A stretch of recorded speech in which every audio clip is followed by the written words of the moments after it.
2011 সালে যখন হজ করতে গেলাম, আরাফার ময়দানে গিয়ে দেখি আমাদের মাথায় যে গাছ বাতাস দেয়, যেই গাছে বাতাস লাগে জান্নাতের বাতাস শরীরে আসে, এই গাছটা কেউ লাগায়নি, জান্নাতি মানুষ শহীদ প্রেসিডেন্ট লাগাই দিয়েছে। ধরে এখন সুবহানাল্লাহ। কেমনে বুঝলো এই জায়গায় নিমের গাছ লাগান লাগবে? বোঝেন আপনারা? সেই শহীদ প্রেসিডেন্ট জিয়া রহমানের বিএনপি আর বর্তমান বিএনপির মধ্যে সঠিক আছে কিনা আজকের এই দুইটা আয়াত দিয়ে আপনারা শোনেন, শোনা লাগবে, ঠিক কিনা বলেন? আরে আমার বাড়ি বগুড়া, শহীদ জিয়া প্রেসিডেন্ট বাড়ি বগুড়া, ঠিক কিনা বলেন? আমি বগুড়ার ছেলে, উনি বগুড়ার এক কলেজের ভিপি ছিলেন, বগুড়ার কলেজের, পাবনা কলেজে না। কি ভাই হাসি কি? ওদের শেষ পর্যন্ত থাকবে ইনশাল্লাহ। আপনারা থাকবেন না? হ্যাঁ। তাহলে সুন্দর একটা রাষ্ট্র করতে গেলে সুন্দর একটা সংবিধান লাগবে। ডক্টর কামালের সংবিধান দিয়ে সুন্দর বাংলাদেশ তৈরি হবে না। সুন্দর বাংলাদেশ তৈরি করতে গেলে আল্লাহর কোরআনের সংবিধান লাগবে। ধরে কোন কথা ঠিক না? কারা কারা বাংলাদেশের সংবিধান আল্লাহর কোরআন চান? দুই হাত তুলে আমার আল্লাহকে দেখান। লিল্লাহে তাকবীর। হাত নামান। বুড়া মানুষ তো একটু গরম না দিলে আপনারা মনে করবেন হুজুর হয়তো আগেকার মতন নাই। কারণ আমার সঙ্গেকার যেগুলো বক্তা, অধিকাংশ বক্তাই মারা গেছে। আমি আগে আপনাদের ফরিদপুরে যতবার ওয়াজ করছি, আমার ভাই কাউসারি সাহেবের সাথে ওয়াজ করছি, আপনাদের মনে আছে? সিদ্দিকুর রহমান যশোরী, কাউসারি, হেলাল উদ্দিন, এরকম যত বক্তা ছিল সমস্ত বক্তারাই মারা গেছে। আর যে কয়টা বর্তমানে আছে বৌসল নিয়ে শুয়ে আছে, মাঠও তার চলতেছে না। কিন্তু আমি বুড়া হয়ে গেছি, অসুস্থ হয়ে গেছি, এরপরও জনগণ এখন পর্যন্ত আমাকে ছাড়তেছে না। কারণ আছে না নাই? কি কারণ? হাসিনার সময় ডাইরেক্ট কোনো ওয়াজ করতে পারি নাই, কিন্তু অ্যাঙ্গেলে এমন ডোজ দেওয়া দিছি, আওয়ামী লীগের কলিজার মধ্যে আগুন ধরে গেছে। ধরে কোন কথা ঠিক না? যার কারণে পাবনা জেলায় আমাকে ঢুকতে দেয়নি। আপনাদের ফরিদপুর থানার ওসি আমাকে মোবাইল করে বললো, হুজুর ফরিদপুর থানায় যদি কোনো আপনার মাহফিল থাকে আপনি ক্যান্সেল করে দেন, কারণ থানার মধ্যে ঢুকলে আপনি গ্রেফতার। আমি মনে করলাম হয়তো ভাঙ্গুরা থাকবে। ভাঙ্গুরার ওসি একই কথা, ওই চাটমোহরের ওসিও তাই, ওই আটঘরের ওসিও তাই, ওই সুজানগরের ওসিও তাই, আমিনপুরের ওসিও তাই, পাবনা সদরের ওসিও তাই, ওই ঈশ্বরদীর ওসিও তাই বললো। সমস্ত থানার ওসি বললো ঢুকলে আপনি গ্রেফতার। আমি বললাম আমার কি জন্য গ্রেফতার? বলে এমন কথা আপনি বলেন হাসতে হাসতে কলজার মধ্যে ঢুকে যায়। এই জন্যে আপনার ওয়াজ আর চলবে না। আমি মনে করেছিলাম হাসিনা 41 সাল পর্যন্ত যদি থাকে ভাই, তাহলে পাবনা থামার ঢোকার আর চান্স নাই। কিন্তু দেখলাম 24 সালেই আল্লাহ আউট করে দিছে। ও হাসিনা তুমি কোথায়? আজকে বগুড়া আবার পাবনায় ঢুকেছে। জোরে করে কথা বলতে, কোথায় তুমি? দুইজন হাত ধরে টানে আর তিনজন ঠেলা দিয়ে টেদর তুলে দেয়। ওবায়দুল কাদের কাউয়া উঠাই বলে খেলা হবে। আজকের খেলা হবে আল্লাহর কোরআন দিয়া। ধরে কোন ঠিক? এখন আপনারা বলেন, যেই কোরআনকে সংবিধান হিসাবে আপনারা দেখতে চান, সেই কোরআনটা আসলে কেমন?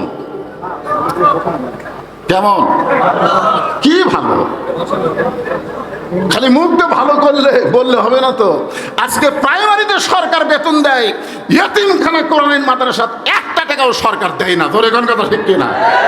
খালি মুখে ভালো বললে হবে না, বাস্তবে আল্লাহর কোরআন কত ভালো এটা আজকে ফরিদপুরের লোকজনকে দেখা লাগবে। ধরে কোন ঠিক কিনা? হ্যাঁ, খালার বাড়িতে রাখালি করতেন, ছাগল ঠিক মতো চড়াবার পারতেন না। খালা চুল ধরে বলতো, ওমর কয়টা ছাগল নিয়ে গেলে কয়টা ফেরত আনলে? ওমর ফারুক বলে আমি আবার দৌড় দিতাম, যে কয়টা ছাগল ছাড়া পড়ছে সবগুলো নিয়ে খালারে জমা দিতাম। খালা আমার কান ধরে বলতো, ওমর আজকে যেই ভুল করেছো আগামীকাল যদি একই ভুল করো তোমার রাখালির চাকরি আমি ক্যান্সেল করে দিব। আমি খালার পা ধরে বলতাম, খালা আমার রাখালের চাকরি ক্যান্সেল করে দিলে আমি থাকবো কোথায়, খাবো কি? আজকে সেই উমরকে আল্লাহ অর্ধ পৃথিবীর খলিফা বানাইছে। এটা উমরের যোগ্যতাই নয়, এটা কেবলমাত্র আল্লাহর কোরআনের ওসিলায়। জোরে কান কথা ঠিক কিনা? একটা রাখালকে আল্লাহ যদি কোরআনের কারণে অর্ধ পৃথিবীর খলিফা বানায় দেয়, আপনারা বলেন তো সেই কোরআনের ক্ষমতা আছে না নাই? আজকে আপনাদের গ্রামে যদি 10টা কোরআনের হাফেজ থাকে, 4 সালে কোনো গল্প হয় না। যদি গ্রামে একটা এসপি থাকে, একটা ব্যারিস্টার থাকে, একটা ইঞ্জিনিয়ার থাকে, একটা ডাক্তার থাকে, তাহলে সবাই গল্প করে আমার গ্রামে ইঞ্জিনিয়ার, ব্যারিস্টার, ডাক্তার, এরকম ওসি সাহেব, এসপি সাহেব আছে।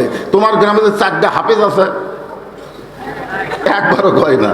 অথচ রাসূল বলেছেন, খায়রুকুম মান তাআল্লামাল কুরআনা ওয়া আল্লামাহু। ওই ব্যক্তির চাইতে উত্তম কোনো ব্যক্তি নাই, সম্মানী কোনো ব্যক্তি নাই যে আল্লাহর কোরআন শিখেছে এবং অপরকে কোরআনের শিক্ষা দেয়। ঠিক কিনা বলেন? একই ছেলের মাস্টার যদি 3টা হয়, ইংরেজির মাস্টারকে মাস গেলে 2000 টাকা বেতন দেয়, অঙ্কের মাস্টারকে মাস গেলে 1500 টাকা বেতন দেয়। ওই ছেলেকে মসজিদের ইমাম 3 মাস হলে কোরআন পড়ায়, এখনো পর্যন্ত বেতন নেই। একই ছেলের মাস্টার কয়টা? কথা কন না কেন, কয়টা? তো 2টার বেতন মাস গেলে দেওয়া, একটার খবর নেই। তার মানে ছেলে যখন বলতেছে, বাবা আমি এখন নিজে নিজেই কোরআন পড়বার পারি, তখন বাপ বলতেছে, আমার হুজুরের কথা মনেই নাই রে। 3 মাস পরে এসে হুজুরকে সালাম দেবে, হুজুর আপনি অনেক কষ্ট করে আমার ছেলেকে কোরআন শরীফ পড়াইছেন, কিন্তু আমি শুনেছি আল্লাহর কোরআন শিক্ষা দিয়ে হাদিয়া লওয়া জায়েজ নাই।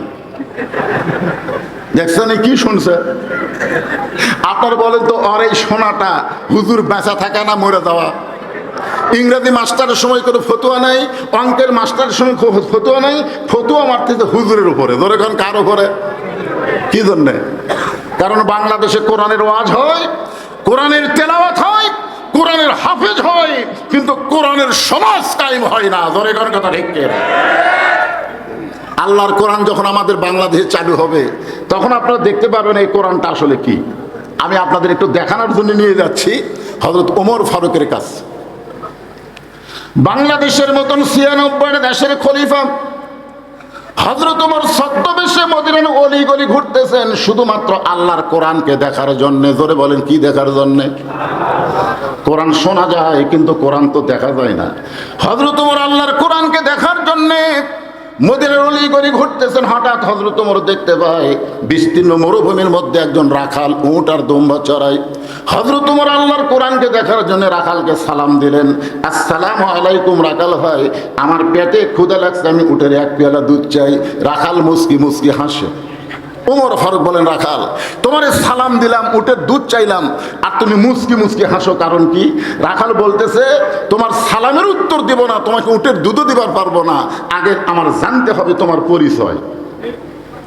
ওমর ফারুক চিন্তায় পড়ে গেলেন, আমি আল্লাহর কোরআন দেখার জন্য ছদ্মবেশ ধারণ করছি, আর এখনো যদি আমার পরিচয় দেই তাহলে গুমুর ফাঁস হয়ে যাবে। ওমর যখন চিন্তা করতেছেন, এমন সময় আল্লাহর কোরআন বলে, ওমর রাখাল যখন তোমার পরিচয় চাই যে তুমি আসল পরিচয় দাও, তোমার আসল পরিচয় হলো মিল্লাতা আবিকুম ইব্রাহিম হুয়া সাম্মাকুমুল মুসলিমিন। আচ্ছা, যে আয়াতে কারিম তেলাওয়াত করলাম এটা আপনারা বিশ্বাস করেন? তাহলে বিশ্বাস করলে বলেন তো আমাদের জাতির পিতার নাম কি? আরো জোরে জোরসে বলেন। এটা কি আমার কথা? মিল্লাতা আবিকুম ইব্রাহিম হুয়া সাম্মাকুমুল মুসলিমিন, যিনি তোমাদের নাম রেখেছে মুসলমান। ওমর ফারুক বললেন, রাখাল তুমি যখন আমার পরিচয় জানবার চাচ্ছ, আমার পরিচয় হলো আমি একজন মুসলমান। রাখাল মুস্কি মুস্কি হেসে বলে, আসল না নকল?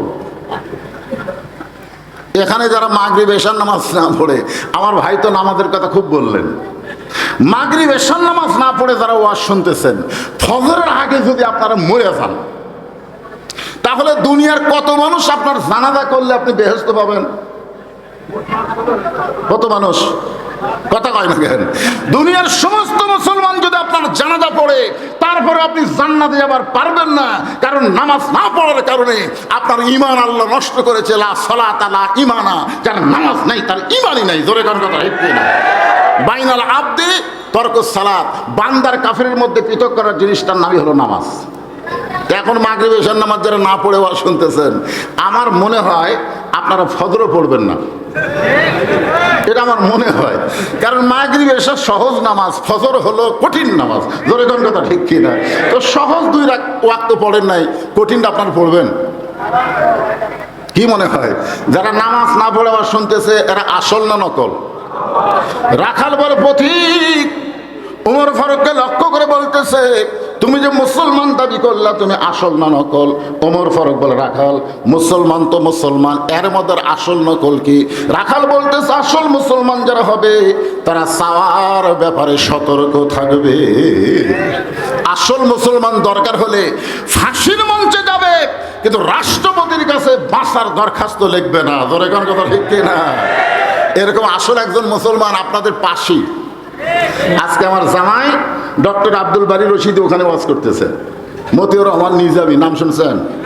উকিল এসে বলতেছে, স্যার আপনি একটা দলের নেতা, আপনি যদি রাষ্ট্রপতির কাছে বাঁচার দরখাস্ত লেখেন, আমার বিশ্বাস রাষ্ট্রপতি আপনার দরখাস্ত গ্রহণ করে আপনার ফাঁসি বন্ধ করে দেবে। মতিউর রহমান নিজামী মুচকি মুচকি হাসতেছে। উকিল বলে, হাসেন কেন? বলে, হাসার কারণ হলো তোমার কথা শুনে। তুমি তো আমাকে বলতেছো রাষ্ট্রপতির কাছে দরখাস্ত লিখলে রাষ্ট্রপতি আমাকে মাফ করবে, আমার মৃত্যু কার্যকর হবে না। কিন্তু আমি তো দেখেছি বাংলাদেশে 3 জন রাষ্ট্রপতি ক্ষমতা থাকা অবস্থায় মারা গেছে। কয়জন? এই 3টার নামের শেষে আবার রহমান আছে। একটা হলো শেখ মুজিবুর, কথা কন না, নাম জানেন আপনারা? তাহলে বলে শেখ মুজিবুর, জিয়াউর, জিল্লুর। দেখছেন, এই 3টা রাষ্ট্রপতি কিন্তু ক্ষমতা থাকা অবস্থায় মারা গেছে। নিজামী সাহেব বললেন, যারা ক্ষমতা থাকতে মরে যায় কোন ইমানদার তাদের কাছে জীবন ভিক্ষা চাবে না। ধরে কোন কথা ঠিক কিনা? উকিল বলল, এই গোয়ার্কের কারণেই তো আপনার ফাঁসি হবে। মতিউর রহমান নিজামী মুচকি মুচকি হেসে বললেন, আমার ফাঁসি হবে কিন্তু আমার মৃত্যু হবে না। উকিল বলে, স্যার আপনার ফাঁসি হবে কিন্তু মৃত্যু হবে না, কারণ কি? সঙ্গে সঙ্গে কোরআন থেকে তেলাওয়াত করলেন, ওয়ালা তাকুলু লিমান ইউকতালু ফি সাবিলিল্লাহি আমওয়াতুন বাল আহয়াউ ওয়ালাকিন লা তাশউরুন। আল্লাহ রাস্তায় যাদেরকে অন্যায়ভাবে হত্যা করা হয় তাদেরকে তোমরা মৃত্যু বলো না, আমি আল্লাহ বলতেছি তারা জীবিত। বিএনপির মধ্যেও একজন নেতা বর্তমান জীবিত অবস্থায় আছে, তাকে মৃত্যু বলা যাবে না, সালাউদ্দিন কাদের চৌধুরী। ধরে কোন কথা ঠিক কথা বলেন? একটু মনোযোগ দিয়ে শোনেন। রাখাল বলে, পথিক আসল মুসলমান যদি হইতা তাহলে চাওয়ার ব্যাপারে তুমি সতর্ক থাকতে। তুমি দুধ চাইছো কার কাছে? সঙ্গে সঙ্গে আমার হুচ্চুম করছে, বলতে যে ভাইরে আসলেই তো তাই, চাওয়ার ব্যাপারে আমি ভুল করছি। রাখাল বলতে যে ভুলটা যদি স্বীকার করো তাহলে তওবা করো। আমরা 4 ভাই, আমার 2 ভাই 2 কলেজে পড়বে স্যার, এরা বিএনপি করে। আর আমার বড় ভাই ওই আবার আওয়ামী লীগ, প্রাইমারি হেডমাস্টার। যেদিন হাসিনা চলে গেল বুঝলেন, সেই দিন আমার ভাই দেখি আমার মাদ্রাসার মসজিদের মধ্যে ঢুকছে। আমার আবার সিসি ক্যামেরা আওতাভুক্ত, তো কে কি করতেছে সব আবার দেখা যায়। আমি চিন্তা করলাম আমার ভাই আজকে মসজিদের মধ্যে ঢুকলো কেন? আস্তে করে আমি বের হয়ে ভাইকে সালাম দিয়ে বললাম, ভাই খবর কি? আমার ভাই বলতেছে তওবা করব। আমরা কেন তওবা করবা? যেই দেশের মেম্বার থেকে এমপি মন্ত্রী পর্যন্ত দলের পলে যায়, এই দল আর কর্ম না রে, আমি তওবা করবার চাই। তার মানে সে আওয়ামী লীগ করে ভুল বুঝিছে, এখন ভালো হবার চাই। সুযোগ আছে না নাই? ওমর ফারুক বলতেছে, রাখাল আসলেই চাওয়ার ব্যাপার আমার ভুল হয়ে গেছে। রাখাল বলতেছে, ভুলটা যখন স্বীকার করছো তাহলে তওবা করো। তওবা শব্দের অর্থ কি? ফিরে আসা। ধরে কোন কি আসে? ফিরে আসা। ওমর ফারুক বললেন, রাখাল তাহলে তওবা পড়ি। রাখাল বলে, তুমি মূর্খ মানুষ, তুমি তওবা কেমনে পড়বা? ওমর ফারুক বলে, রাখাল আমার মধ্যে মূর্খামির কি দেখলা? রাখাল বলে, চাওয়ার ব্যাপারে যে বেটা সতর্ক হয় না সে দুনিয়ার সবচাইতে বড় মূর্খ। আপনাদের পাবনাতে একদল আছে, আমার দয়াল বাবার দরবারেতে কেউ ফিরে না খালি হাতে। যখন আসে না এ কথা কেন? এ ভাই আমার এক ঘুতে মারেন কেন? এক ঘুতে এরকম একটা দল আছে রে না? আপনারা বলেন তো, দয়াল বাবার দরবারতে কেউ ফিরে না খালি হাতে, এটা তাওহীদ না শিরক? জোরে বলেন। আমার ভাই যে একটা কথা বললেন, এই যে পীর ধরা, পীর ধরা, কি পীর ধরা না আল্লাহ ধরা? কার মাধ্যমে? নবীর মাধ্যমে। ধরে বলেন কার মাধ্যমে? নবীর মাধ্যমে আল্লাহ ধরা লাগবে।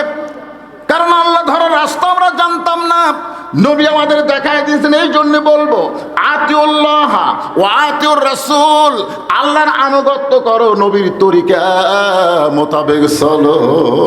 তরিকা চারটা না, তরিকা হলো একটা। জোরে বলেন কয়টা? অনেকে বলে কাদরিয়া, চিশতিয়া, নকশবন্দিয়া, মুজাদ্দিদিয়া, চার তরিকা, চারটা রাস্তা ইসলামে নাই। ইসলামের রাস্তা হলো একটা। জোরে বলেন কয়টা? তরিকার নাম হলো মুহাম্মাদুর রাসূলুল্লাহ। ওমর ফারুক বলে রাখাল ভাই, চাওয়ার ব্যাপারে আমি ভুল করছি, আমি মূর্খ মানুষ, তাহলে তুমি আমাকে তওবা পড়াও। এবার রাখাল হযরত ওমরকে তওবা পড়াচ্ছেন। যারা মাগরিব এশার নামাজ না পড়ে ওয়াজ শুনতেছেন, ফজর পর্যন্ত বাঁচার গ্যারান্টি নাই, আমরা সকলে মিলে তওবা করবার চাই। আপত্তি আছে ভাই?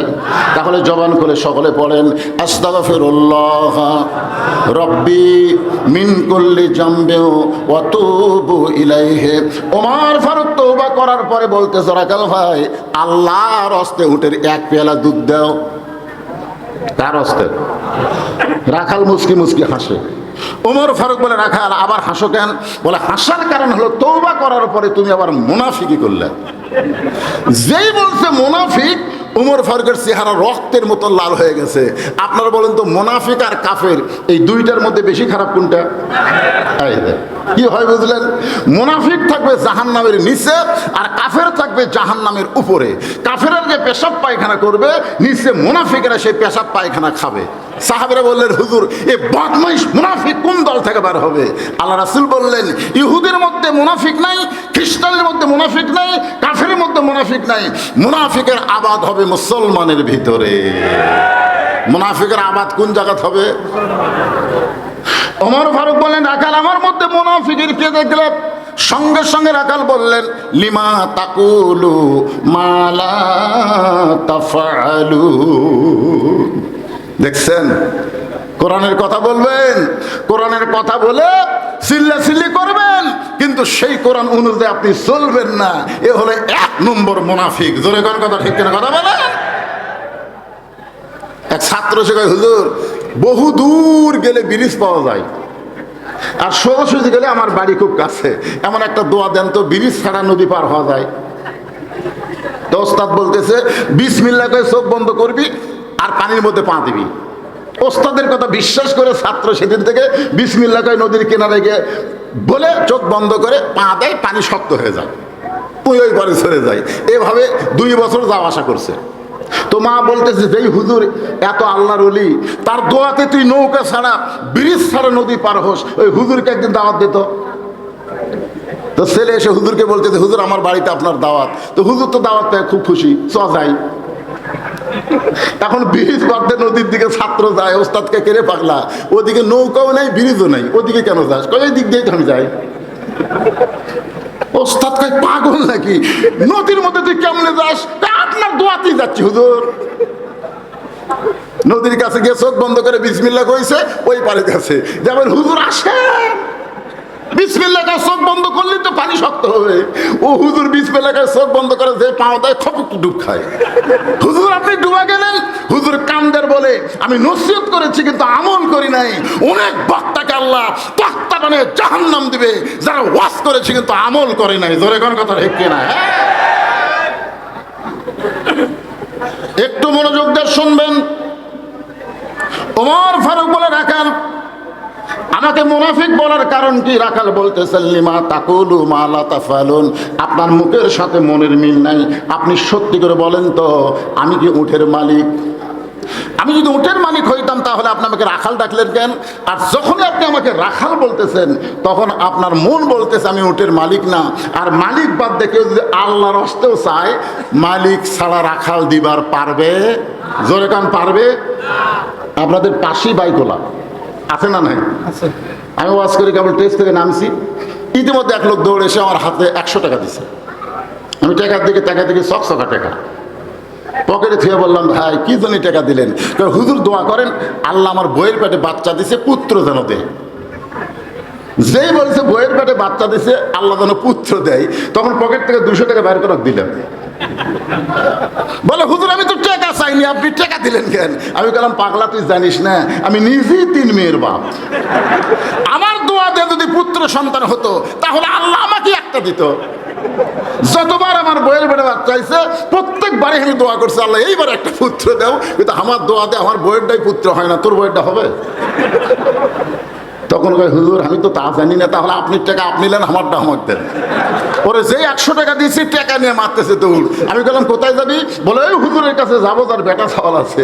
আমি বললাম কোনো হুজুরের কাছে না, কোনো পীরের কাছে না, কোনো বাবার কাছে না, বাবার যদি চাও মালিকের কাছে চাও। জোরে কোন কথা ঠিক কি না? ওমর ফারুক বললেন রাখাল সত্যি যদি উটের 1 পেয়ালা দুধ চাও তাহলে এখান থেকে মালিকের বাড়ি 10 মাইল দূরে ওই মালিকের বাড়ির দরজাত গিয়ে বলো মালিক তোমার রাখাল উটার দম্বা চড়াই, তুমি মালিক যদি হুকুম দাও তাহলে রাখাল আল্লাহর হস্তে উটের 1 পেয়ালা দুধ দিবে। ওমর ফারুক বলে রাখাল ভাই এত কষ্ট করে 10 মাইল দূরে তোমার মালিকের বাড়ি যাওয়ার দরকার আমার নেই, বরং তোমাকে আমি 2টা টাকা দিলাম, এই 2টা দিরহামের বিনিময়ে তুমি উটের 1 পেয়ালা দুধ দাও। রাখাল মুসকে মুসকে হাসার বলে পথিক তুমি হযরত উমরকে চিনো? তুমি হযরত উমরকে চিনো? যে উমর আল্লাহর কোরআন দিয়ে রাষ্ট্র চালায়, সুবহানাল্লাহ বলেন। সে উমরের গুপ্ত বাহিনী যদি দূর থেকে দেখ পারবাই তুমি আমার 2 টাকা ঘুষ দিছো আর আমার মালিক বাদ দিয়ে তোমাকে উটের 1 পেয়ালা দুধ দিলাম, তাহলে তোমাকেও ধরবে আমাকেও ধরবে, এ বুড়া বয়সে তুমি ধরা খাবা? ওমর ফারুক বলে রাখাল তাহলে চলো পাহাড়ের গুহার মধ্যে যাই, এই গুহার মধ্যে গিয়ে তোমাকে গোপনে 2 টাকা দিব আর তুমি উটের 1 পেয়ালা দুধ দিবে, উমরের গুপ্ত বাহিনীও ধরতে পারবে না, তোমার মালিকও জানতে পারবে না। রাখাল চিল্লায় বলে তুমি ভণ্ড, তুমি ভণ্ড। ওমর ফারুক বলে রাখাল আমার মধ্যে ভণ্ডামির কি দেখলাম? রাখাল চোখের পানি নিয়ে বলে পথিক রে উমরের গুপ্ত বাহিনী ধরতে পারবে না, আমার মালিকও জানতে পারবে না, কিন্তু পাহাড়ের গুহার মধ্যে দেওয়া না করলে রাখালের মালিক আল্লাহ সব দেখতে পায়। লিল্লাহি তাকবীর। ওমর ফারুক মারছে দৌড়, 1 দৌড়ে পাহাড়ের পাদদেশে 2 রাকাত নামাজ পড়ে বলতেছে আল্লাহ তোমার কোরআন এত সুন্দর, তোমার কোরআন যখন সমাজের মধ্যে চালু থাকে তখন কেউ না দেখলেও কে দেখে? আরো জোরে বলেন। আমাদের বাংলাদেশে কেউ না দেখলেও আল্লাহ দেখে, এই বিশ্বাস যদি কলিজার মধ্যে থাকতো বাংলার কোনো মুসলমান কোনো অপকর্ম করতে পারতো না। জোরে কোন কথা ঠিক কি না? ওমর ফারুক বলতেছে আল্লাহ তোমার কোরআন এত সুন্দর। আমি আজকে বাস্তব কোরআন রাখালের মধ্যে দেখেছি, রাখাল চলতেছে আল্লাহর কোরআন অনুযায়ী, কেউ না দেখলেও কে দেখে? রাখাল ওমর ফারুকের পিছনে যে বলতেছে ভাই যতই কান্দ তোমাকে আমি উটের দুধ দিবার পারলাম না। ওমর ফারুক বলে রাখাল উটের দুধের কোনো দরকার নাই, বরং তোমার কাছে জানতে চাই তুমি না দেখা আল্লাহকে মারাত্মক। এই 2জন উঠলো কেরে? এই 2টা কেরে?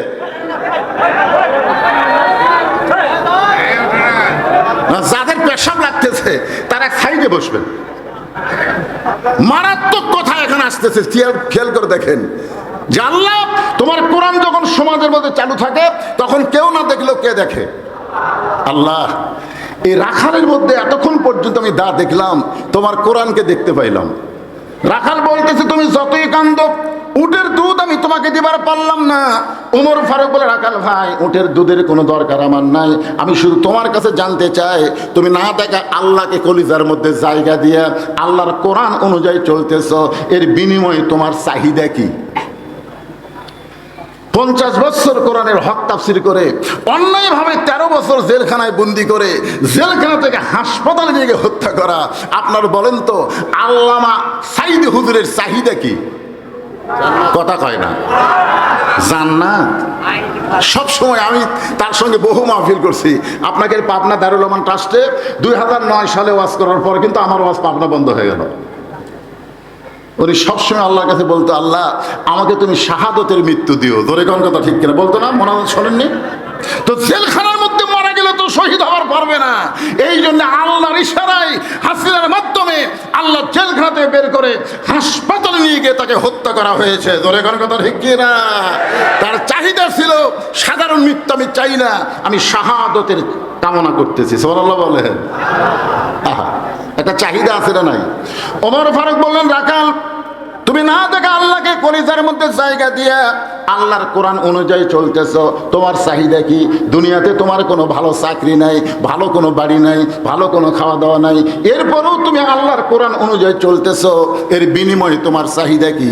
রাখাল ছোট বাচ্চার মতন কান্দে। ওমর ফারুক বলে, রাখাল তোমার কি চাহিদা নাই? রাখাল বলতেছে, আমার চাহিদা হলো রব্বানা, সকলে পড়েন, রব্বানা আতিনা ফিদ দুনিয়া হাসানাতাও ওয়া ফিল আখিরাতি হাসানা ওয়া কিনা আযাবান্নার।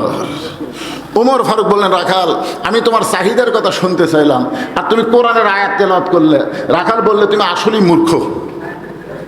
এই আয়াত দিয়ে আমি দুটা চাহিদার কথা বলেছি, খুব খেয়াল করবেন। একটা চাহিদা হলো আতিনা ফিদ দুনিয়া হাসানা, আর একটা চাহিদা হলো অফিল আখিরাতি হাসানা। রাখালের দুনিয়ার চাহিদা হলো মহামানব হযরত উমরকে এক নজর দেখতে চাই। রাখালের দুনিয়ার চাহিদা কি? মহামানব হযরত উমরকে এক নজর দেখতে চাই। কারণ উমর যদি আল্লাহর কোরআন না চালাতো, তাহলে আমার মতন রাখাল না দেখা আল্লাহকে কলিজার মধ্যে জায়গা দেবার পারতাম না। সে হযরত উমরকে যদি একটা নজর দেখতে পাইতাম, তাহলে দুনিয়ার চাহিদা আল্লাহ আমার পুরা করতো। আমি রাখালের 2 নম্বর চাহিদা হলো, আমি রাখাল যখন মরে যাব, আল্লাহ অধম রাখালকে যেন জান্নাত দেয়। তাহলে চাহিদা কয়টা? 1 নম্বর চাহিদা কি? হযরত উমর দেখা দিয়ে আমি, আপনারা কি বুঝতেছেন? বর্তমানে তার উমর দেখা যাবে না।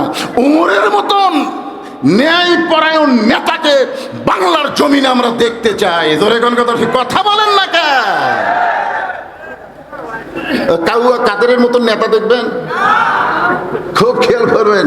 আমরা দেখেছিলাম শহীদ জিয়াকে। আগামীতে এইরকম ভালো নেতা দেখার দরকার আছে না নাই? জোরে কোন কথা বলেন। রাখাল বলতেছে, আমার 1 নম্বর চাহিদা হলো হযরত উমরকে এক নজর দেখতে চাই। আমার 2 নম্বর চাহিদা হলো, আমি মরার পরে আল্লাহ অধম রাখালকে যেন জান্নাত দেয়। সঙ্গে সঙ্গে ওমর ফারুক দৌড়ে গিয়ে রাখালের হাতটা এরকম খপ করে ধরছে, আমার দিকে তাকায় দেখেন, ধরে 3 বার চুমা খাচ্ছে। রাখাল বলে, পাগল নাকি, আমার ঘামা হাতে চুমা খেলা? ওমর ফারুক বলে, রাখাল ভাই, তোমার 2 নম্বর চাহিদা আল্লাহ পুরা করছে, মরার সঙ্গে সঙ্গেই আল্লাহ তোমাকে জান্নাত দিয়ে দিবে। আপনারা সুবহানাল্লাহ করেন, কিন্তু রাখাল সুবহানাল্লাহ কয় না। ওমর ফারুক বলে, রাখাল মরার সঙ্গে সঙ্গে আল্লাহ তোমাকে জান্নাত দেবে। রাখাল সুবহানাল্লাহ কয় না। কেন রাখাল? আমি তোকে বলতেছি মরার সাথে সাথে আল্লাহ তোকে জান্নাত দেবে। রাখাল সুবহানাল্লাহ কয় না। ওমর ফারুক আল্লাহর কোরআন তেলাওয়াত করলেন। আল্লাহর কোরআন তেলাওয়াত করে বলতেছেন, ইন্নাল্লাযীনা ক্বালু রাব্বুনাল্লাহু সুম্মা ইসতাকামু তাতানাজ্জালু আলাইহিমুল মালায়েকা আল্লা তাখাফু ওয়া লা তাহজানু ওয়া আবশিরু বিল জান্নাহ। এরপরও রাখাল সুবহানাল্লাহ কয় না। ওমর ফারুক বলে, কেরে রাখাল, এই মরার সঙ্গে সঙ্গে আল্লাহ তোরে জান্নাত দিবে, কোরআন শরীফ তেলাওয়াত করে কইলাম, এরপরে তো সুবহানাল্লাহ কইছ না কেন? রাখাল বলে, পথিক, মরার পর আল্লাহ জান্নাত দিবে, এই বাকি কথা ভালোই বলতেছো, কিন্তু হযরত উমরকে এক নজর দেখা যাবে, এই কথা বলতে তোমার কোন জায়গায় বাজে? আপনার বলেন তো, বাকি ওয়াজ করা সহজ না কঠিন? আমি যদি বলি টাকা দিল 10, ভেস্ত ফসা ফস, টাকা দিল 20, আল্লাহ ভেস্ত দিয়ে দিস, আপনার বলেন তো এইগুলা কি নগদ না বাকি? 10,000 টাকা দিচ্ছে, বক্তা না বুঝে লিল্লাহে তাকবীর দিয়া ওর 14 গোষ্ঠী জান্নাতে পাঠাচ্ছে, আর একটা অটো ভ্যান চালক সারাদিন ভ্যান চালাইছে, রক্ত পানি করে ভ্যান চালায় 20 টাকা দিছে, ওর দিকে বক্তার খেয়ালই নেই। আপনি জানেন কার টাকায় জান্নাত পাবে? আপনি জানেন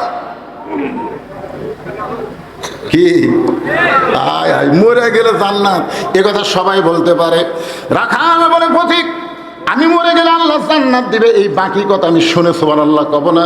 আমি হযরত ওমরকে এক নজর দেখবো, এই নগদ কথা বলতে তোমার কোন জায়গাত বাজে? ওমর ফারুক চমকে উঠছে। চমকে ওঠার কারণ হলো, আমি যে ওমর। এই মনোযোগ দিয়ে শোনেন। ওমর ফারুক চিন্তা করে, আমি যে ওমর, এই কথা রাখালকে কেমনে বলবো? যে রাখাল আমাকে তওবা পড়াছে, ধরে কোন কি পড়াছে?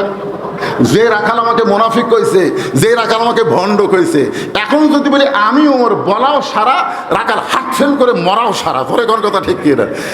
যদি উমর বলে, ভাই শোন, তুই যে উমরকে দেখতে পারছিস, আমি রে, এই কথা শোনার পর রাখাল জন্যে? কারণ তওবা পড়াছে, ধরে কারণ কি পড়াছে? মুনাফিক কইছে, ভণ্ড কইছে।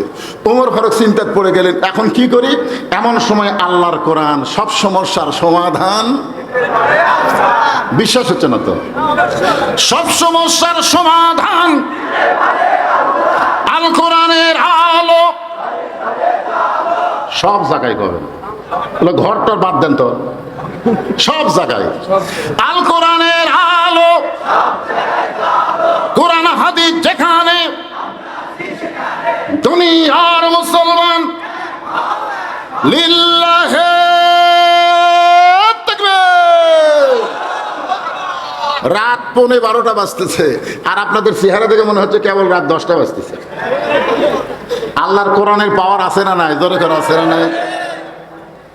ওমর ফারুক চিন্তায় পড়ে গেলেন, এখন কি করব?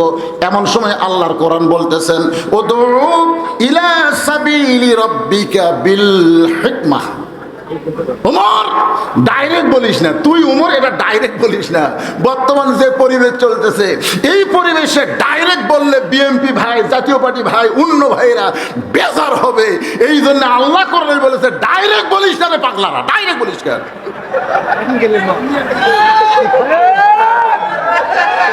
আমি যে ওমর, এ শোনেন, আমি যে ওমর, এ কথা বলা মাত্র রাখাল বেহুশ হয়ে যাবি। জোরে কোন কথা ঠিক কি না?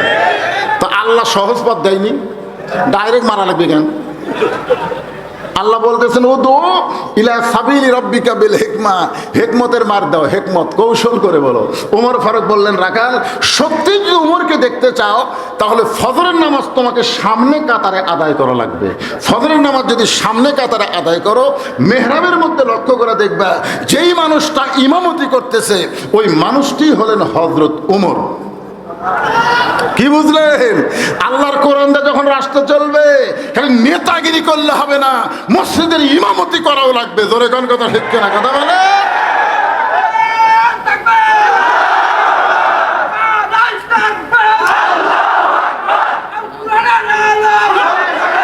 লিল্লাহে তাকবীর।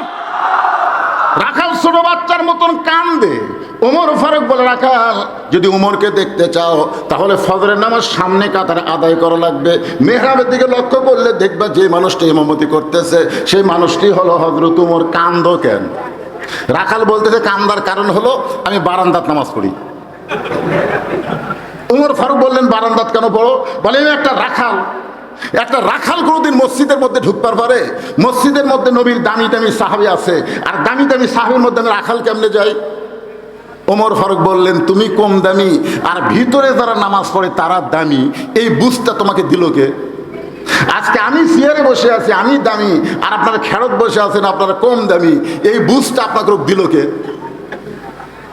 আল্লাহর কোরআনের কথা হলো ইন্না আকরামাকুম ইনদাল্লাহি আতকাকুম। ওই ব্যক্তি সবচাইতে দামি হয় যার কলিজার মধ্যে আল্লাহর বেশি ভয়। সুবহানাল্লাহ খান না কেন? ওমর ফারুক বলে, রাখাল তুমি বারান্দাত নামাজ পড়ো, তুমি কম দামি, আর ভিতরে যারা নামাজ পড়ে তারা বেশি দামি, এই বুঝটা তোমাকে দিল কে? সত্যি যদি ওমরকে দেখতে চাও ফজরের নামাজ সামনে কাতারে আদায় করো। রাখাল বলতে যে, ভাই আজকে এশার নামাজ পড়ে আর আমি বাড়ি যাচ্ছি না। ওমর ফারুক বললেন, এশার নামাজ পড়ে বাড়ি যাবে না কেন? বলে, এশা পড়ে যদি বাড়ি যাই তাহলে ফজর সামনে কাতারে কেমনে ধরবো? এই জন্যে এশা পড়ার পর থেকেই ফজর সামনে কাতার ধরার চেষ্টা করব। ওমর ফারুক বলে, রাখাল তুমি কি জানো 5 ওয়াক্ত নামাজের মধ্যে 3 ওয়াক্ত তাড়াতাড়ি আর 2 ওয়াক্ত লম্বা? আসর, মাগরিব, এশা। আপনার বলেন তো এই 3 ওয়াক্ত কি তাড়াতাড়ি নেয়? আসরের কিছুক্ষণ পরই মাগরিব, মাগরিবের কিছুক্ষণ পরই এশা। কিন্তু এশা থেকে ফজর আর ফজর থেকে জোহর, এই 2 ওয়াক্ত লম্বা কেন? ওয়াক্ত মানে সময়। রাখাল বলতেছে 2 ওয়াক্ত লম্বা হওয়ার কারণ তো জানি না। ওমর ফারুক বললেন, তাহলে শোনো, ফজর থেকে জোহর আল্লাহ লম্বা সময় দিছে, এই সময়ের মধ্যে খেতে খামারে কাজ কাম করবা, ব্যবসা বাণিজ্য করবা, চাকরি বাকরি করবা। এইগুলো কাজ কাম করতে গিয়ে, রাখালি করতে গিয়ে তোমার দেহের যে ক্ষয় হবে, দেহের একটা ক্ষয় আছে না নাই? এশা থেকে ফজর পর্যন্ত আল্লাহ লম্বা সময় দিছে, এই লম্বা সময়ের মধ্যে তুমি যদি ঘুম পাড়ো তাহলে আল্লাহ ঘুমের মাধ্যমে তোমার দেহের ক্ষয়কে পুরা করে দিবে। তাহলে এশা থেকে তুমি যদি ফজর ধরবার চাও আর তোমার চোখত যদি ঘুম ধরে তখন কি করবা? রাখাল বলতেছে, ঘুম যদি ধরি তাহলে মসজিদের মধ্যে ঘুমায়া যাব। যেই বলছে মসজিদের মধ্যে ঘুমাবো, ওমর ফারুকের চেহারা রক্তের মতো লাল করে বলতে, রাখাল মসজিদের মধ্যে ঘুম পাড়ার দলিল দে।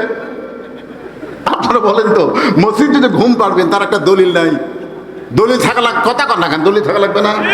আরে ঘুম পড়া তো দূরের কথা, ওরা সবাই নামাজ পড়ে বাড়ি চলে গেছে, কিন্তু 3 জন মুসল্লি জোহরের নামাজ পড়ে 4 ফ্যান দিয়ে গল্প করতেছেন। 1-1 ঘন্টা হয়, এদিকে গল্প বন্ধ হয় না। ফেরেশতারা বলতেছে আল্লাহ সবাই নামাজ পড়ে বাড়িতে গেল, কিন্তু এরা 3 জন 4 ফ্যান দিয়ে গল্প করতেছে, এর রেজাল্ট কি? আল্লাহ বলতেছে গল্প করার সময় এদের মাথার উপর যে ফ্যান ঘুরিছে, এই ফ্যান ঘোরার কারেন্টের বিল এই 3 জন আলাদাভাবে না দেওয়া পর্যন্ত জান্নাতে যাবার পারবে না। কারণ মসজিদের বাপের ঘর না, ইচ্ছা মতো ফ্যান ঘুরাবি। জোরে কোনো কথা ঠিক কথা কর। এই জন্য আল্লাহ বলেছেন ফাইদা কুদিয়াতিস সালাহ ফান্তাশিরু ফিল আরদ, নামাজ হয়ে গেলে আর মসজিদে কোনো গাল গল্প করার সুযোগ নাই। মসজিদ থেকে বের হওয়ার হুকুম কার? জোরে বলেন কার? একটু মহব্বত করে কথা শোনা লাগবে। ওমর ফারুক বললেন রাখাল, আজানের গুরুত্ব দিও। 5 ওয়াক্ত নামাজের মধ্যে ফজরের আজান হলো সবচাইতে গুরুত্বপূর্ণ। আপনারা বলেন তো 5 ওয়াক্ত নামাজের মধ্যে সবচাইতে গুরুত্বপূর্ণ আজান কোন নামাজ? সবাই এক বাক্যে বলেন কোন নামাজ? এই ছেলেরা তোমরা যারা ফেসবুক চালাও, ফজরের আজানে কিন্তু একই শব্দ 2 বার বেশি কয়, অন্য 4 ওয়াক্ত আজানের মধ্যে নাই। সেই শব্দ তোমরা শুনবার পাও?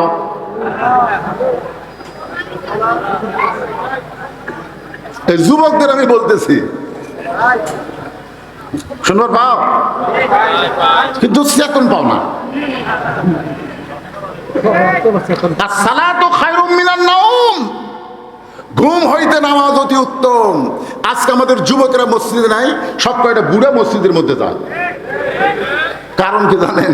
সারা জীবন ঘুষের চাকরি করছে, সারা জীবন ঘুষের চাকরি করছে। চাকরি যখন রিটায়ার হয়ে গেছে তখন মসজিদ যে কাঁদতেছে, আল্লাহ আমি আর জীবনে ঘুষ খাবো না, আল্লাহ আমি আর জীবনে ঘুষ খাবো না। আর 2 কান্দের ফেরেশতা বলতেছে আল্লাহ এই শয়তানের কান্দর থেকে লাভ নেই। এর যখন ঘুষের চাকরি আছে তখন কান্দেনি, যে রিটায়ার করছে আর ঘুষ খাবি না কান দিচ্ছে। ই কি আর ঘুষ খাবার পারবি? সারা জীবন শয়তানি করেছে, বুড়া বয়সে মসজিদে সিয়ার নিয়ে ঢুকছে। জোরে কোন কথা ঠিক কিনা? সারা জীবন শালা মসজিদে যায় না, বুড়া হচ্ছে চামড়া ঢিল, আল্লাহর সাথে দিছে মিল। এখন মসজিদে সিয়ার নিয়ে ঢুকছে। আপনার বলেন তো, বাড়িতে নামাজ পড়লে 1 গুণ আর মসজিদে জামাতে নামাজ পড়লে 27 গুণ কেন? জোরে কোন 27 গুণ কি জন্যে? কাতার সোজা হওয়ার জন্য। জোরে কোন কথা ঠিক কিনা? মসজিদের মধ্যে যদি তেড়া বেঁকে কাতার করে আপনি নামাজ পড়েন 1 গুণও সওয়াব হবে না। তাহলে কাতার সোজা করবার গেলে কি করা লাগবে? কাতার সোজা করবার গেলে পায়ের গোড়ালির সঙ্গে গোড়ালি মিল করা লাগবে। যেই বেটা সিয়ারে বসছে আর গোড়ালি কুটি। আপনারা বলেন তো, এই লোকটা কি হেঁটে হেঁটে মসজিদে আইছে না খাটনিট করে নিয়ে আসা লাগছে? তো তুমি হেঁটে হেঁটে যদি মসজিদে আসো, সিয়ারে বসলে কেন? এই জন্য 1 নম্বর কাতারে, 2 নম্বর কাতারে, 3 নম্বর কাতারে, 4 নম্বর কাতারে যদি কোনো চেয়ার আপনার দেখতে পান, 4 জন মুসল্লি যাবেন, 4 পাও ধরে কান্দত নেবেন, কান্দত নিয়ে বারান্দা থুইয়া তারপরে যে কাতার সোজা করবেন। এইভাবে যদি চেয়ার পার্টিগুলো একবারে বের করে বারান্দার যাওয়া যায়, বাংলাদেশের কোনো মসজিদে আর চেয়ার ঢোকার সাহস পাবে না। ধরে কোন কথা ঠিক না? নামাজের ভিতরে বাহিরে কয় ফরজ? 13 ফরজের মধ্যে একটা ফরজ হলো কুমু লিল্লাহি কানিতিন, আল্লাহর জন্য দাঁড়ানো ফরজ। জোরে কোন কথা ঠিক কিনা? রাইট? আপনাকে থানা পাড়া চেয়ার নাই, 7-8 টাকায় একটাও থাকা চলবে না। যদি কোনো ব্যক্তি বলে হুজুর সিয়ার ছাড়া আমি নামাজ পড়বার পারি না, তোমার জামাতে পড়ো না, তুমি বাড়িতে পড়ো। লা ইকাল্লিফুল্লাহু নাফসান ইল্লা উসআহা, আল্লাহ বলেছেন তোমার কষ্ট হবে, এমন কিছু আমি আল্লাহ তোমাকে চাপাই দেই নাই। সরকারি চাকরি করেছো, এখন বুড়া বয়সে তুমি বসে বসে সরকারের বেতন খাও, তোমার চাকরি করা লাগবে না। ধরে কোন কথা ঠিক কিনা? যৌবন বয়সে যারা নামাজ আদায় করেছো, বুড়া বয়সে তোমার জামাতে নামাজ পড়া লাগবে না। তুমি যেখানে নামাজ পড়বা আল্লাহ পেনশনের সওয়াব দিবার পারে কি পারে না? ধরে কোন পারে কি পারে না? যৌবন বয়সে আড্ডা গুলি মেরে বুড়া বয়সে সিএল দিয়ে যারা একটু জামাতের সওয়াব বেশি পাবে, এই সওয়াব থেকে তাদেরকে তুমি মাহরুম করতেছো। ওমর ফারুক বললেন আজানের গুরুত্ব দিও, সবচাইতে গুরুত্বপূর্ণ আজান হলো ফজরের আজান। আসসালাতু খায়রুম মিনান নাওম। এতদিন রাখাল নামাজ পড়েছে কোথায়? জোরে বলেন কোথায়? কিন্তু আজকে পড়বে মসজিদের ভিতরে সামনে কাতারে, নিয়ত হলো হযরত উমরকে এক নজর দেখা। এখন আপনারা বলেন, রাখাল মসজিদের মধ্যে ঢুকতেছে, তার ইচ্ছা মতো ঢুকলে হবে? কার ইচ্ছা? আল্লাহর ইচ্ছা মতো ঢুকতে গেলে কোন পায়ে? সবাই একটু জবান খুলে বলেন, কোন পায়ে? শুধু ডান পায়ে ঢুকলে হবে না, জবান খুলে একটা দোয়াও পড়া লাগবে। এই দোয়া সম্পর্কে আপনারা জানেন? কি দোয়া? আল্লাহুম্মা আফতাহলি আবওয়াবা রাহমাতিক। রাখাল এই দোয়াটা পড়ে মসজিদের মধ্যে ঢুকে সামনে কাতারে যাবার চায়। প্রত্যেকটা সাহাবী নড়ে সরে রাখালকে যাওয়ার রাস্তা করে দেয়।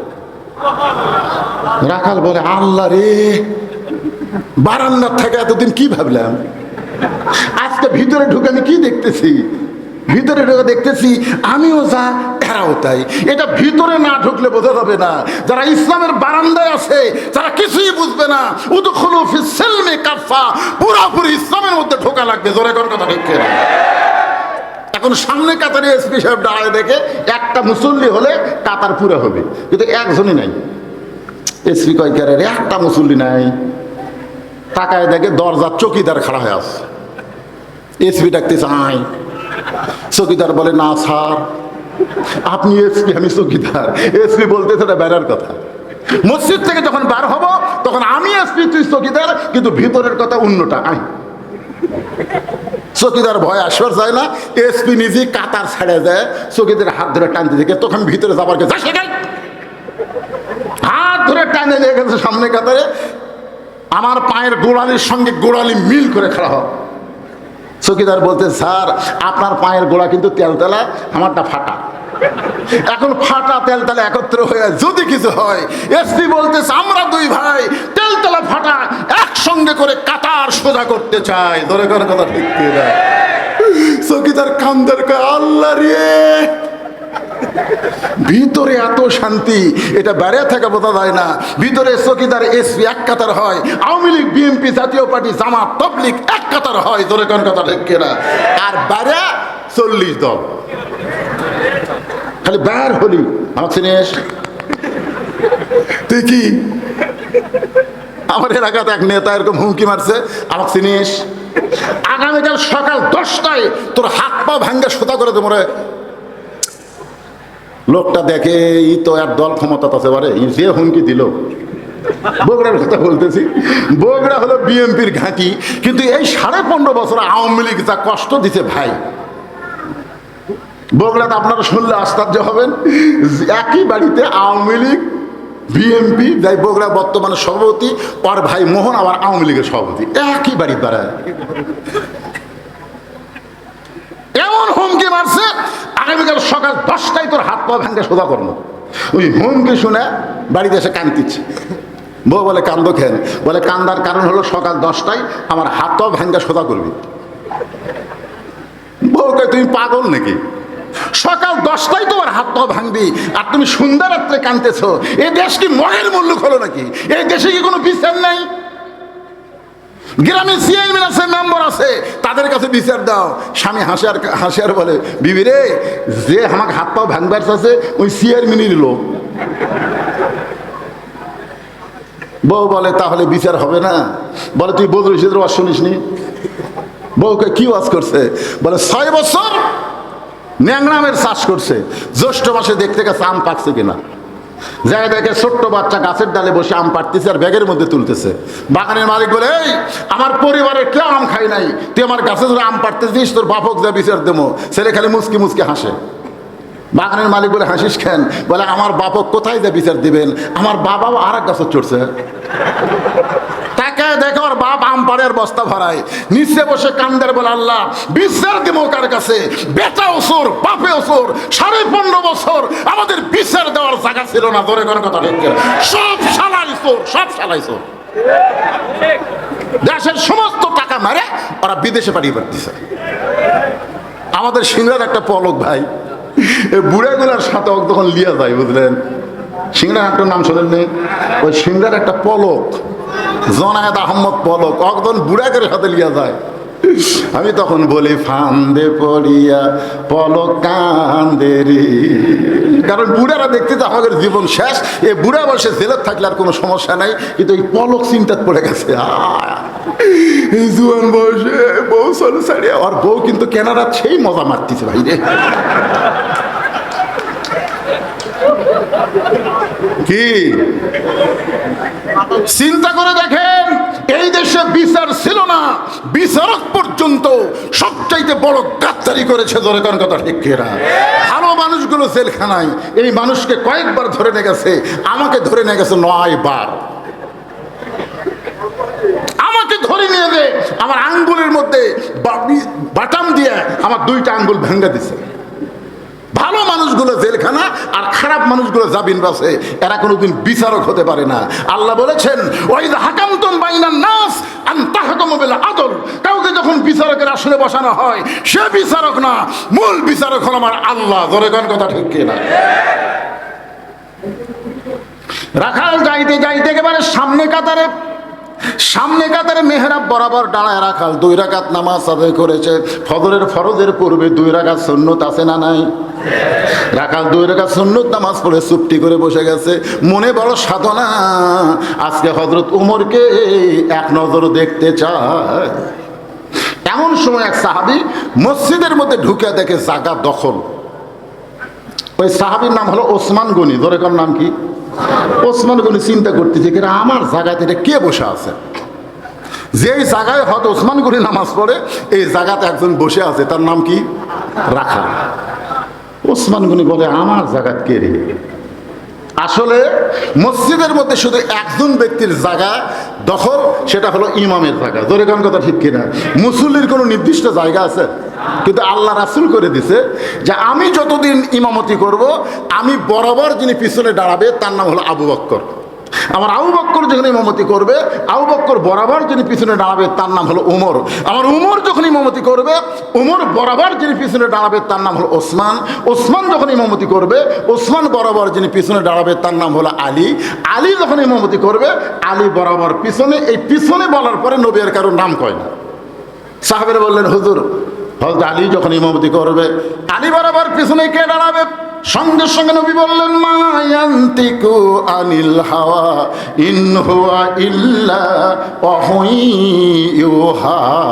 আমি রাসূল ততক্ষণ পর্যন্ত বলতে পারি না, আল্লাহ যতক্ষণ না বলায়। এ আলী পর্যন্তই হলো খোলাফায়ে রাশিদিন। সাল্লাল্লাহু বলেন।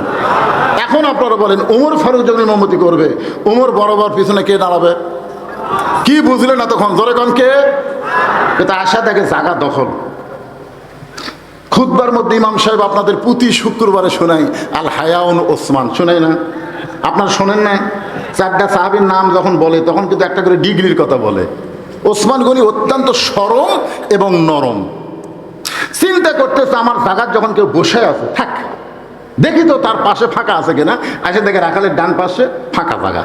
ওসমান গনি ফাঁকা জায়গা 2 রাকাত সুন্নত নামাজ পড়ে রাখালের দিকে 3 বার তাকাছে। কয়বার? কারণ কোনোদিন সামনে কাতারে দেখে নাই আমার জায়গা বসে আছে এই মালটাকে। কি আপনারা কোনোদিন কল্পনা করছিলেন যে ডক্টর ইউনূস এইভাবে এই ক্ষমতার চেয়ারত বসবে? এরকম কোনো কল্পনা করছিলেন? এই মালটা কে রে?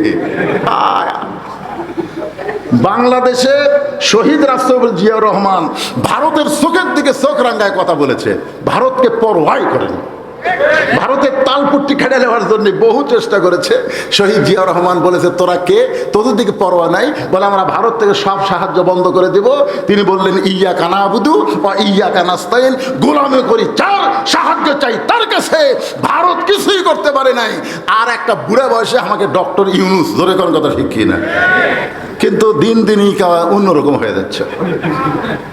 আমি গত বছর ওয়াজ করছি, ইউনূস নবীরে খাইল মাছেতে গিলিয়া, ফেরেশতা পাঠাইলেন আল্লাহ ইসমে আজম দিয়া। দমে দমে সে হরদম পড়ে সে ইসমে আজম, মাছেরই উদর হইতে বাঁচাইল প্রাণ। সবাই বলেন আল্লাহু আল্লাহু, তুমি জাল্লে জালালুহু, শেষ করা তো যায় না গে তোমার গুণগান। ওসমান গনি কয়বার তাকাছে? একটা মূর্খ মানুষের দিকে যদি বারবার তাকায়, আপনারা বলেন তো ওই খুশি হবি না রাগ করবি? আপনাদের এলাকায় রাস্তা যখন ভ্যানারা ভ্যান নিয়ে যায় তখন তাহলে আপনি একবার তাকে দেখেন। আমার গাড়ির সাথে এক ভ্যানার হুক বেজে দেবে, অটো ভ্যান পাই, ব্যাটারি পাই, বুঝলেন, এরা মানে পাইলট হয়ে গেছে। একটা রাস্তার থেকে ওঠার সময় দেখা লাগবে না একটা গাড়ি আসতেছে কেনা। আমার ড্রাইভারকে আমি বলে দিয়েছি, ভাই কোনো ভ্যান চালক যদি রাস্তা দিয়ে আসে তুই মাটির টাকা নামে দিস, ওই চলে যাক। একটা ভ্যানালার হুক আমার গাড়ির সাথে এই বডির সাথে বেঁধে গেল। আমি খালি গ্লাস নামে তাকাছি, হুজুর কি ও গাড়ি চলে বেড়ান, ভ্যানালা পছন্দ হয় না, আমি কিছুই বলিনি, খালি তাকাছি। ওই যে আমার দিল ভাই, আমি বললাম কোনো কিছু দরকার নেই, ড্রাইভারকে বললাম তুই চল।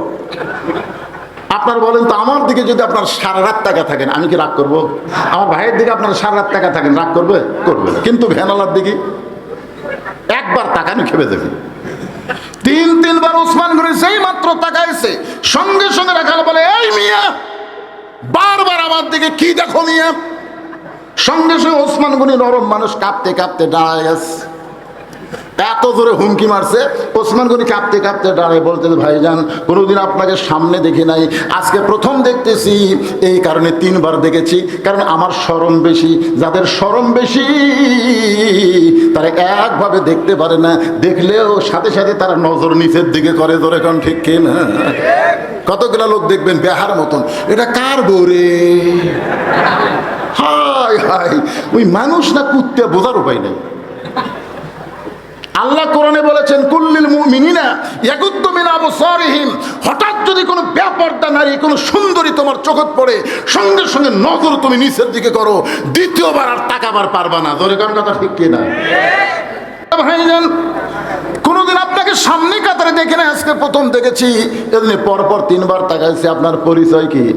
রাখাল বলতেছে, আমার পরিচয় হলো আমার রাখাল, আমি হলাম একজন রাখাল। যেই বলছে রাখাল, ওসমান গনি মুচকি মুচকি হাসতেছে। মুচকি মুচকি হাসার কারণে, হুজুরে এই হুজুরে কি ভাব? ওসমান গনি মুচকি মুচকি হাসতেছে। হাসার কারণ হলো, রাখাল যারা হবে তাদের ভাষা নরম হলে হবে না, রাখালদের ভাষা একটু গরম হওয়া লাগবে। জোরে কোন কথা ঠিক কিনা? আপনার গরু ছাগল মাঠে ময়দানে নিয়ে যান, আপনার গরু ছাগল যদি কারো আবাদ খাবার যায়, আপনি যদি পিছন থেকে বলেন, বাবা গরু, ও বাবা গরু, আর ওদিকে যাস না বাবা, আপনি বলেন তো গরু কথা শুনবে? আর যদি বলে, এই গরু, আর এক ধাপ যদি সামনে পা তুলিস, গরু কিন্তু মানুষের চাইতে বেশি শোনে। দেখবেন আবার রাখালি করবার গেলে ভাষা নরম থাকলে হবে না। আল্লাহ রাসূল বলেছেন, প্রত্যেকটা অভিভাবককে আল্লাহ রাখালের দায়িত্ব দিয়ে দুনিয়াতে প্রেরণ করেছে। প্রত্যেকটা অভিভাবককে আল্লাহ রাখালের দায়িত্ব দিছে।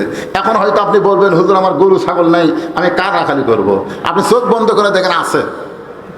দেখেন, চোখ বন্ধ করে দেখেন, 50 বছরের একটা গাভী আছে। আমার বাড়িতে যে গাভী আছে তার বয়স 50 পার হয়ে গেছে। আপনি চোখ বন্ধ করে দেখেন, 22 বছরের একটা আইডিয়া আছে, আইডিয়া। আপনি চোখ বন্ধ করে দেখেন, 17 বছরের একটা বকনা আছে। এটা রূপক অর্থ আমি বললাম, আসল অর্থ হলো 50 বছরের গাভী না, 50 বছরের আপনার বউ, 22 বছরের আইডিয়া না, 22 বছরের আপনার ছেলে, 17 বছরের বকনা না, 17 বছরের একটা মেয়ে। এখন আপনি বলেন, আপনার মেয়ে, আপনার ছেলে, আপনার বিবির উপরে আপনার রাখালি করার দায়িত্ব আছে না নাই? আপনি সামনে কাতারে এশার নামাজ পড়লেন, মাশাআল্লাহ, আপনার মতন ভাগ্যবান মানুষ কে আছে? কিন্তু সামনে কাতারে এশার নামাজ পড়ে বাড়ি যেই গেছেন, দরজার থেকে শুনতেছেন আপনার ঘরের মধ্যে থেকে আওয়াজ আসতেছে, হরি হরি হরি হরি লোলো লোলো লোলো লোলো। কেন আমি মুসলমান, আমার ঘরের মধ্যে হিন্দু করে পূজার বাদ্য বাজে, যাই দেখেন আপনার গাভী, আপনার বউ ভারতের স্টার জলসা জি বাংলা দেখতেছে। এখন আপনি বলেন, আপনি সামনে কাতারে মুসল্লি, আপনার বউ যদি স্টার জলসা জি বাংলা দেখে ভারতের, জোরে বলেন কার? তাহলে আপনার রাখালি করার দরকার আছে না নাই? আপনি কি রাখালি করবেন? আস্তে করে কাছে বসে রিমোট কন্ট্রোল হাতে নিয়ে আগে টিভি বন্ধ করবেন। টিভি বন্ধ করে বলবেন, বিবি তুমি জানো 450 বছর, 500 বছরের পুরাতন বাবরি মসজিদ ভাঙ্গা ভারত রাম মন্দির বানাচ্ছে। রাম মন্দির বানানোর বহু জায়গা ভারতে আছে, ধরে কোন আছে না নাই? কিন্তু মুসলমানের কলিজা মসজিদ ভাঙ্গা যেই ভারত রাম মন্দির তৈরি করলো, সেই ভারতের কোনো চ্যানেল বাংলাদেশের মুসলমানের ঘরে চলতে পারে না। আজ থেকে ভারতকে বয়কট করলাম, ধরে কোন কথা ঠিক কিনা? যেই বলবো ভারত, আপনারা বলবেন বয়কট ভারত, আরো জোরে জোরসে বলেন। আপনারা খালি একলাই বলতেছেন না, এই যে মিডিয়ার মাধ্যমে সারা পৃথিবী জানতে পারছে ফরিদপুর থানাপাড়া আল্লাহর বান্দারা ভারতকে বয়কট করছে। এখন ভারত যদি কিছু না দেয়, ভারত বলেছিল পেঁয়াজ বন্ধ করে দিলাম, আলু বন্ধ করে দিলাম, চিনি বন্ধ করে দিলাম। আপনারা বলেন তো, এরা বন্ধ করার পরে দাম কমিয়েছে না বাড়িছে? তার মানে বোঝা গেল আমরা তখন ভারতের দিকে খেয়াল নাই, আমাদের খেয়াল কার দিকে? আল্লাহকে আমার দিকে খেয়াল কর। ওমামিন দাব্বাতিন ফিল আরদি ইল্লা আলাল্লাহি রিজকুহা, জোরে কোন সুবহানাল্লাহ। এখন আপনি দেখেন, আপনার বউ বলতেছে স্বামী গো, ভারত যে বাবরি মসজিদ ভাঙ্গা রাম মন্দির বানাচ্ছে, এই কথা তো আমি জানি না। আজকে যখন জানলাম, আমি নিজেও ভারত বয়কট করলাম। আপনার 22 বছরের ছেলে, আপনি সামনে কাতারে ফজরের নামাজ পড়েন, কিন্তু আপনার ছেলের খবর কি? 22 বছরের ছেলের খবর কি? আপনি জানলা দিয়ে তাকায় দেখেন, ছেলের মাথাও নাই, পাও নাই। মানে যেই ফজরের আজান শুনিছে, ওই আজান শুনবে না দেখে ল্যাপ মাথার উপর দিচ্ছে। এখন ল্যাপ মাথার উপর দিলে পায়ের খবর কি? পাও যে বের হয়ে যাবি, ওই পাও টানে না ভিতরে আছে। বাবা জানলাতে তাকায় দেখে মানে চাউলের বস্তা ঢাকা। কিরে পাও নাই, মাথাও নাই, আমার ছেলে গেল কোথায়? আপনি বিড়াল যেমন ইন্দুর ধরে চুপচুপ করে ভিতরে ঢুকে খালি ল্যাপ টান দেবেন, ল্যাপ টান দিয়ে দেখবেন আপনার ল্যাপের ভিতরে ছেলের সাইজ আর সকালবেলা সাইড টিপে কুত্তার সাইজ একই সাইজ।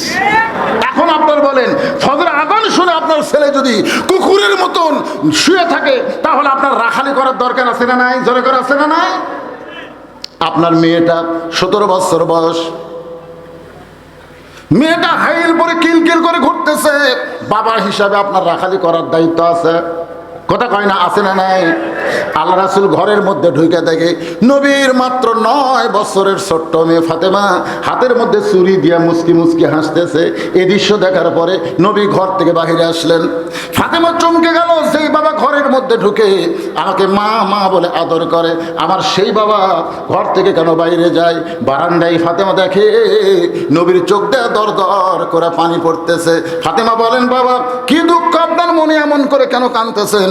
রাসূল বলে, ফাতেমা যে দুনিয়াতে সাজবে মা, আল্লাহ তার আখিরাতের সাজ কমায়া দিবে। সঙ্গে সঙ্গে ফাতেমা হাতের চুরি খুলে মাটি ফাইলে দেয়। নবী দৌড়ে গিয়ে ওই চুরি দুইটা করে জামার পকেটের মধ্যে ঢুকায়। ফাতেমা বললেন, বাবা যেই চুরি হাতে দেওয়ার কারণে আপনি বারান্দায় কানলেন, সেই চুরি ফাইলা দিলাম, পকেটে কান ঢুকাইলেন। রাসূল বলে, ফাতেমা শুধু চুরি নয় মা, আয় আয় তুই আমার কাছে আয়। যে ফাতেমা নবীর কাছে আইছে, নবী বললেন, একদিন তোর নাকে ফুল পরায় দিব, একদিন তোর কানে দুল পরায় দিব, একদিন তোর গলায় মালা পরায় দিব। ফাতেমা বললেন, কবে কবে? আল্লাহর নবী বললেন, যেদিন তোমার বিবাহ হবে। ও ফাতেমা, মেয়েরা কেবলমাত্র এক ব্যক্তির জন্য সাজতে পারবে, ওই ব্যক্তি হলো তার স্বামী। সুবহানাল্লাহ কন না কেন? আপনারা কোনোদিন আপনাদের মেয়েদের কাছে ওয়াজ করছেন? তো নবী করছে নবীর মেয়ের কাছে, আর আপনার মেয়ে হাইহিল পরে কিলকিল করে গোটা ফরিদপুর ঘুরতেছে। বাবা হিসাবে আপনার দায়িত্ব আছে না নাই? জোরে করে আছে না নাই? জোরে করে আছে। ওসমান গনি মুচকি মুচকি হেসে রাখালের পাশে বসে বলতে, তো ভাইজান আপনাকে কোনোদিন তো সামনে কাতারে দেখি নাই, আজকে সামনে কাতারে দেখতেছি, কারণ কি? রাখাল বলতেছে, ভাই আমি বারান্দাত নামাজ পড়ি, আজকে সামনে কাতারে আইছি শুধু দেখার জন্যে। দেখা হয়ে যাবে আমি চলে যাব, কষ্ট করে এই সামনে কাতারে আসবো না, কারণ বারান্দাত নামাজের মজা আছে, সামনে কাতারে নাই। ওসমান গনি বলে, বারান্দাত মজা আছে, সামনে কাতারে নেই কেন? বলে, বারান্দার শেষে এসে আগে যাওয়া যায়। বারান্দার কাম হলো শেষে আসো আগে যা। কিন্তু এই জায়গা কত কষ্ট করে ঢুকছি ভাই, এর থেকে বাড়াতে যে কি কষ্ট হবে। এই জন্য আজকের দিন খালি দেখার জন্য আইছি, আগামীকাল থেকে আর আসবো না। ওসমান গনি বলে, ভাইজান আজকের দিন আপনার দেখা হবে, তার গ্যারান্টি কি? রাখালকে কি কইলেন? ওসমান গনি বলতেছে আজকের দিনে তোমার দেখা হবে তার গ্যারান্টি কি? রাখাল বলতেছে পাগলা নাকি, আমার চোখের পাওয়ার ভালো। ওসমান গনি কান্দরে বলে কয়েক বছর হলে সামনে কাতারে নামাজ পড়তেছি, এখন পর্যন্ত আমার দেখা হয় নাই, এখন পর্যন্ত দেখতে পাই নাই। রাখাল দেখতে আইছে হযরত ওমরকে, আর ওসমান দেখতে চায় নামাজের মালিক আল্লাহকে। আপনারা বলেন তো ওসমান দেখতে আসে কাকে? এ কথা কে বলেছে? আল্লাহর নবী। আনতা আবুদুল্লাহ কাআন্নাকা তারাহু ফাইন লাম তাকুন তারাহু ফাইন্নাহু ইয়ারাকা। ওসমান গনি বলে ভাইজান কয়েক বছর হলো সামনে কাতার নামাজ পড়ে এখন পর্যন্ত দেখা হয় নাই, আর আজকে আপনার দেখা হবে তার গ্যারান্টি কি? রাখাল বলতেছে চিন্তা বাদ দে, আমার হাত ধর, আমার হাত ধর।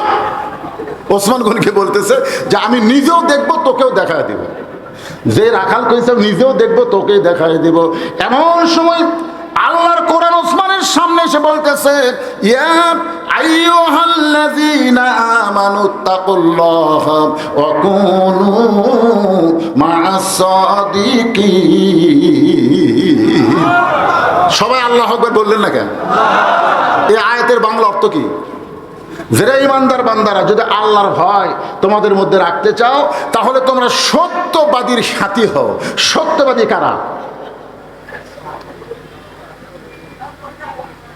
এই সত্যবাদী কারা? সত্যবাদী তারা যারা সত্য কথা বলে, সত্য পথে চলে, সত্য পথে মানুষকে নিয়ে চলতে চায়, এরাই হলো সত্যবাদী। জোরে কোন কথা ঠিক কি না?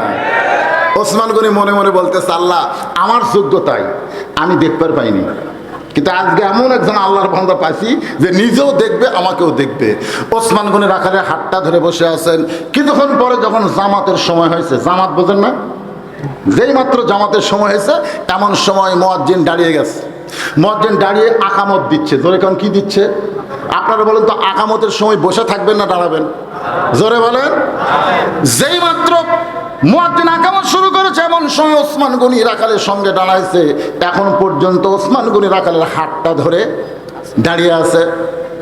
হঠাৎ হযরত ওমর মেহরাবের মধ্যে ঢুকতেছে। মুয়াজ্জিন যখন আকামত শুরু করেছে এমন সময় হযরত ওমর মেহরাবের মধ্যে ঢুকতেছে। এখন আপনাদের কাছে আমার প্রশ্ন হলো ওমর ফারুক কোন দিক দিয়ে ঢুকতেছে? আল্লাহর কোরআন দিয়ে যখন রাষ্ট্র চলবে তখন মসজিদের দরজা দিয়ে ইমামকে ঢোকা লাগবে না। মেহরাব কাছে একটা ছোট্ট দরজা থাকবে, ওই দরজার ওই পারে রেস্টরুম থাকবে।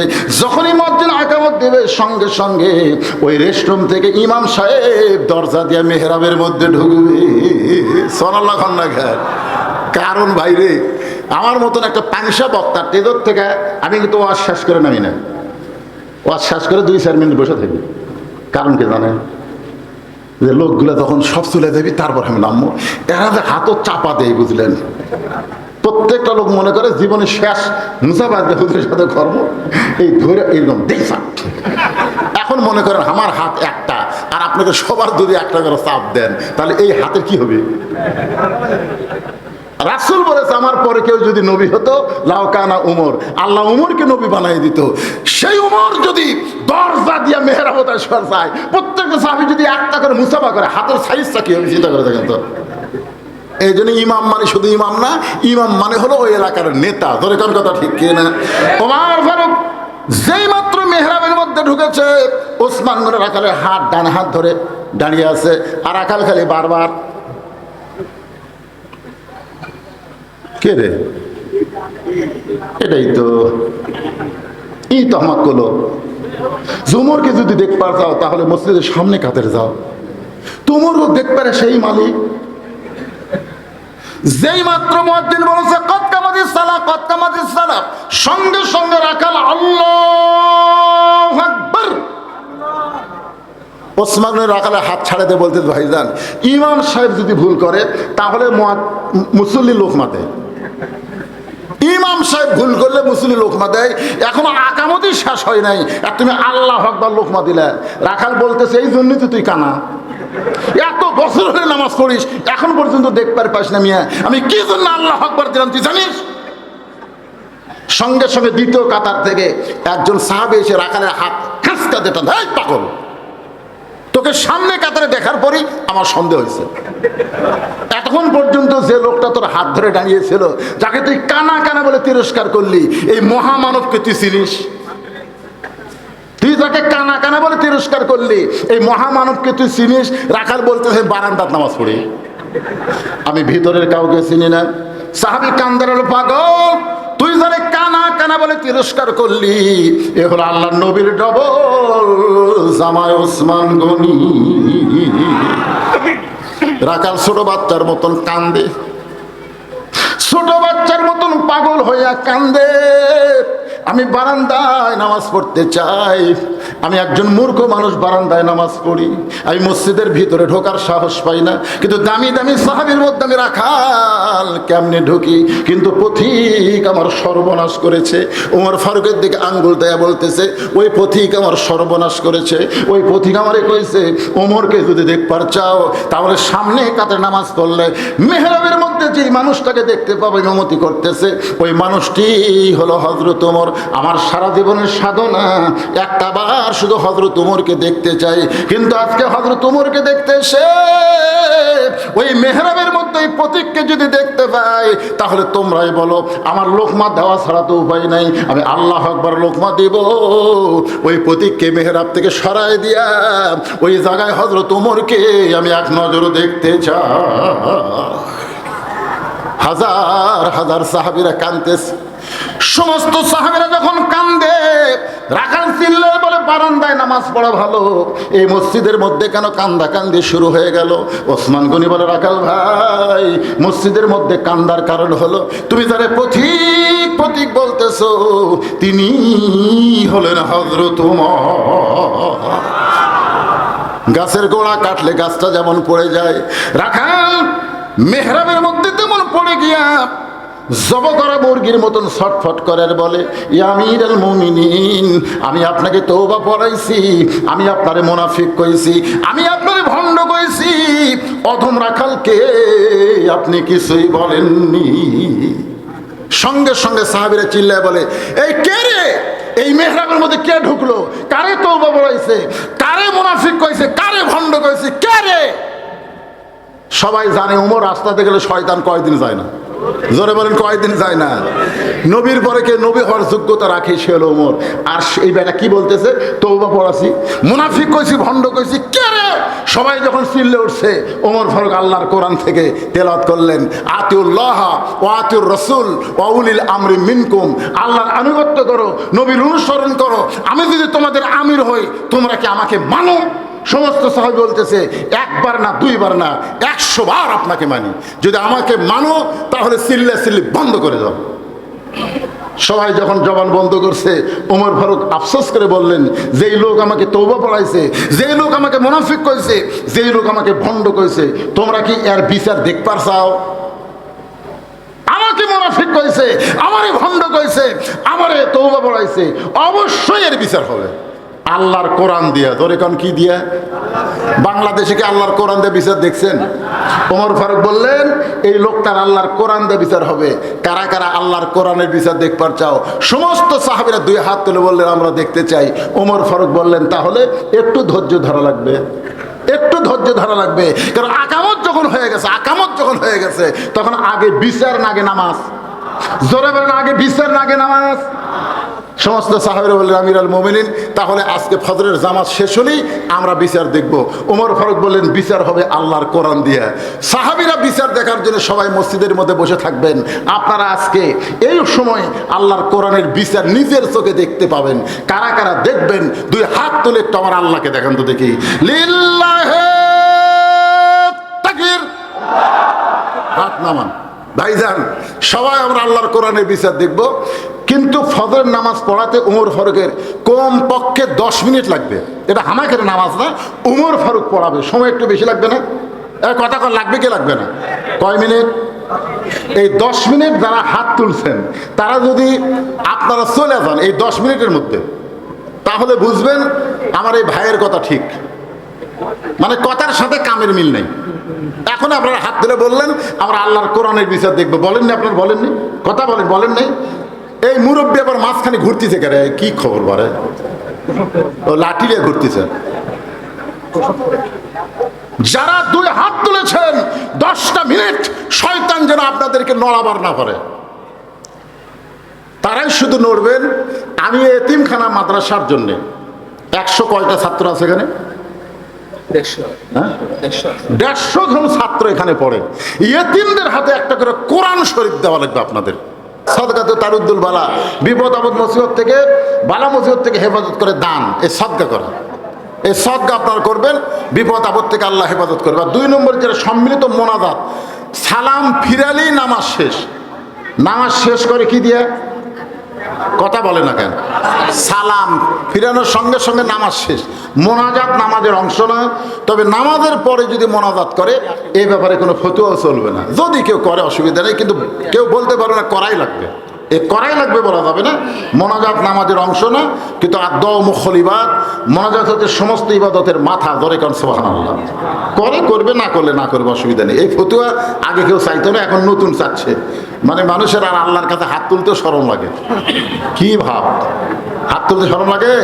হ্যাঁ, আল্লাহ রাসূল হাত তুলতে তুলতে এমন ভাবে হাত তুললেন, সাহাবীরা বললেন আমরা বগলের নিচের পশম দেখতে পেলাম।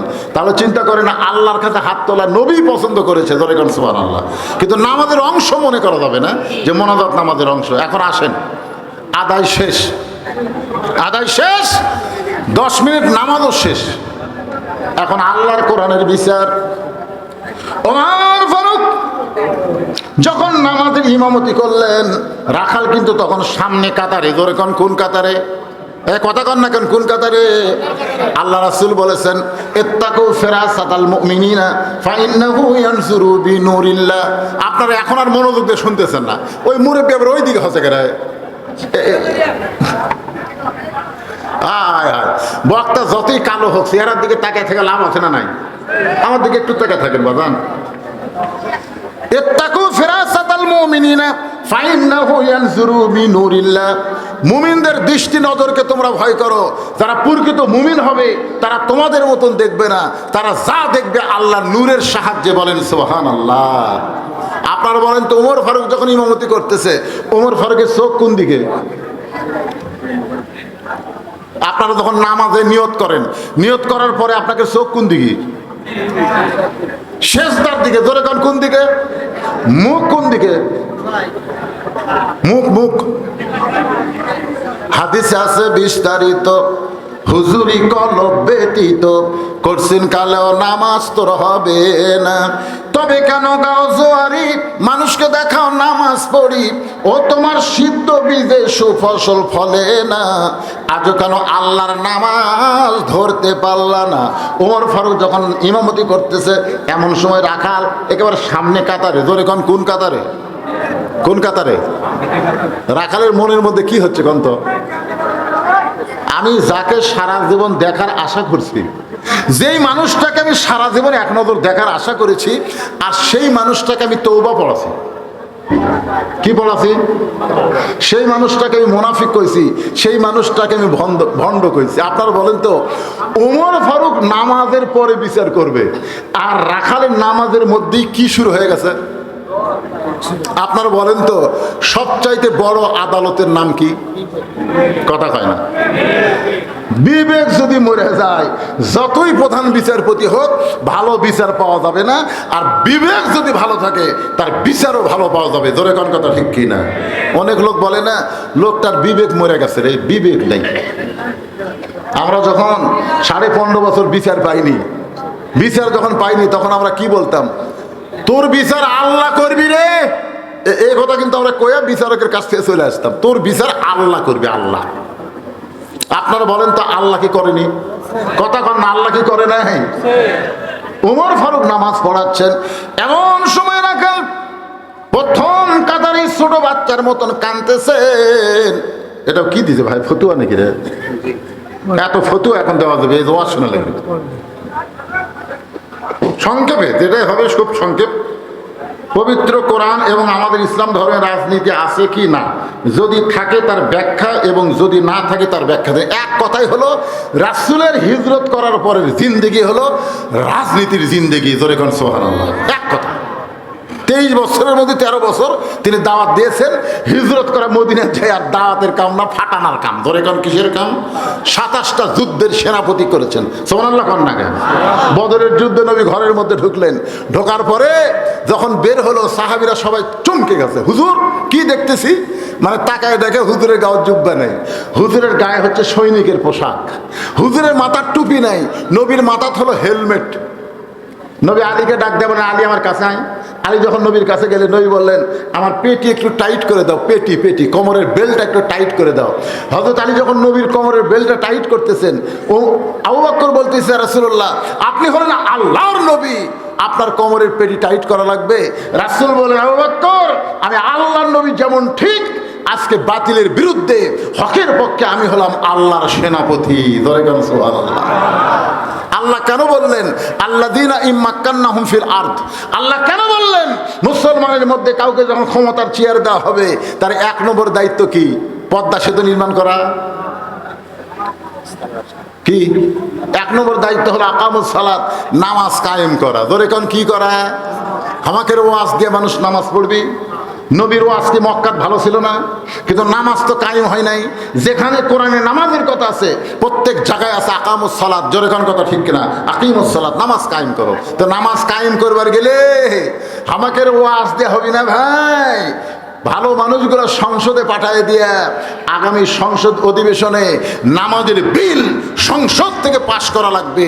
প্রতি ওয়াক্ত নামাজ না পড়ার কারণে পাছার কাপড় খুলে 5টা করে বাড়ি। জোরে কোন কয়টা করে বাড়ি? 10টা করে বাড়ি। ভাই কয় 10টা করে বাড়ি। খালি 10টা করে বাড়ি যদি দেওয়া শুরু হয়, নামাজ ছাড়বি, ওযু ছাড়াই নামাজ পড়বি। জোরে কোন কথা ঠিক কিনা? ওরে বাবা, ওয়াজ দিয়ে হবে না বাজান। 13 বছর ওয়াজ করছে নবী, মক্কায় কাম হয়নি। মাত্র 320 জন মুসলমান। আর হিজরত করলেন মদিনায়। 8 বছর পরেই মক্কা বিজয়। সুবহানাল্লাহ খান না কেন? যে মক্কা থেকে গভীর রাত্রে নবী মদিনায় হিজরত করলেন, 8 বছর পরে সেই মক্কা বিজয় হচ্ছে দোয়া দরুদ দিয়া, কোন জিকির করে বিজয় হচ্ছে। আল্লাহ তাআলা কোরআনে নাজিল করলেন, ইয়া আইয়ুহান নাবিয়্যু হারজিল মুমিনিনা আলাল কিতাল। কাতারবদ্ধ হয়ে নামাজ পড়লে, রমজান মাসে রোজা করলে হবে না, বরং যারা আপনাকে নবী হিসাবে স্বীকার করে তাদেরকে স্ট্যান্ডিং আর্মি হিসাবে গড়ে তোলেন। এ কথা কি আমার না আল্লাহর? তাহলে বাতিলের বিরুদ্ধে জিহাদ করা এটা কি হুজুরের ওয়াজ দে হবি, না একজন সেনাপতির দরকার? তার নবী আমার সেনাপতি ছিল, রাষ্ট্রপতি ছিল, সব ছিল। রাজনীতি ইসলামে নাই, এ কথা কে কইছে? রাস্তার মধ্যে সবচাইতে বড় রাস্তাকে আপনার যেমন রাজপথ বলেন, হাঁসের মধ্যে সবচাইতে বড় হাঁসকে যেমন রাজহাঁস বলেন, নীতির মধ্যে সবচাইতে বড় নীতির নাম হলো রাজনীতি। জোরে কোন কথা ঠিক কি না? আপনারা বলেন সবচাইতে বড় কে? আরো জোরে কন না কেন? তাবারাকাল্লাযী বিয়াদিহিল মুলক। গোটা পৃথিবীর রাজত্ব কর্তৃত্ব মালিকানা একমাত্র কার হাতে? তাহলে আপনি যখন হজ করবার গেলেন, ভাই যখন যাবে, আমি তো গেছিলাম, ভাই তো হজ করছেন, আপনারা কাবা ঘরকে সামনে নিয়ে একটা তলবিয়া পড়েছেন। তলবিয়া, লব্বাইক আল্লাহুম্মা লব্বাইক, লব্বাইক লা শারিকা লাকা লব্বাইক, ইন্নাল হামদা ওয়ান নি'মাতা লাকা ওয়াল মুলক লা শারিকা লাক। আমি একটা হাজিকে বললাম, ভাই লাকাওয়াল মুলক লা শারিকা লাকের বাংলা অর্থ কি? বলে, হুজুর আপনারাও কোন হামু কই বাংলাতে জানি না।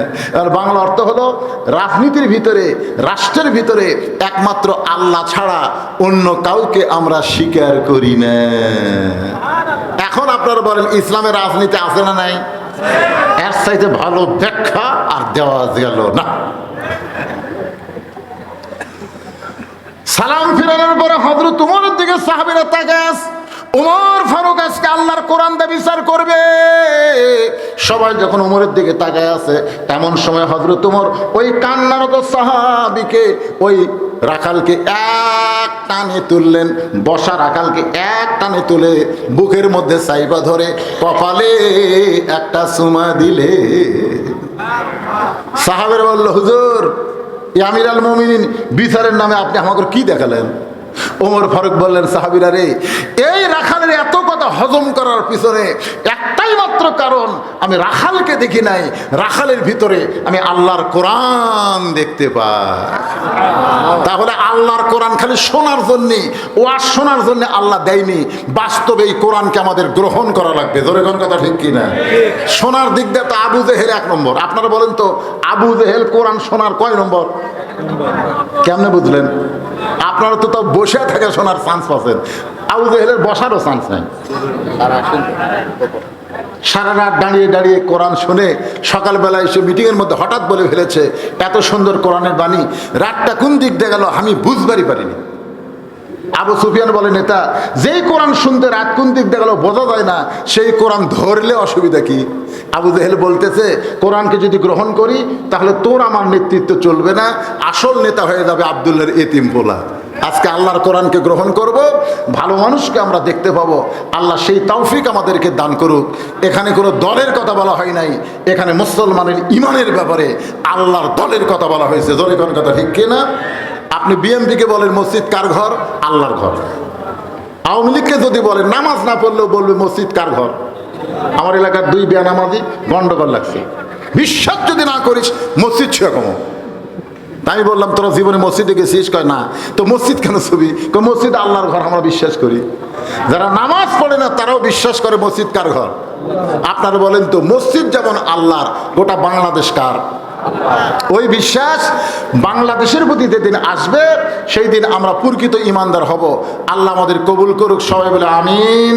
আস্তাগফিরুল্লাহাল্লাযী লা ইলাহা ইল্লা হুয়াল হাইয়্যুল কাইয়্যুম ওয়া তুবু ইলাইহি। আমার ভাই কি ইচ্ছা করে বসে আছেন? মন খারাপ করে না, ইচ্ছা করে বসে। তাহলে আপনি কি একটা দোয়া করেন? আল্লাহুম্মা আমিন। আল্লাহুম্মা আনতাস সালাম ওয়া মিনকাস সালাম তাবারাকতা ইয়া যাল জালালি ওয়াল ইকরাম।